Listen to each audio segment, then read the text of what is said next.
Ayan na po ang katekla. Ayan. Kapit kami ng hose sa bukid. Pinalis ng aking kapitbahay ang daanan ng aking tubig papunta sa bukid. Kaya gumawa na lang ako ng paraan.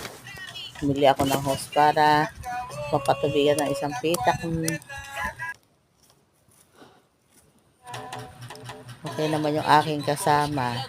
Tinulungan ako ni Kuya Elio. Thank you, Kuya Elio.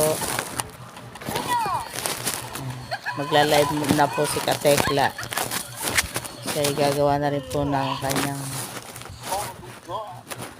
YouTube channel. May na kayo. Kaya abangan nyo po ang buhay ni Katekla.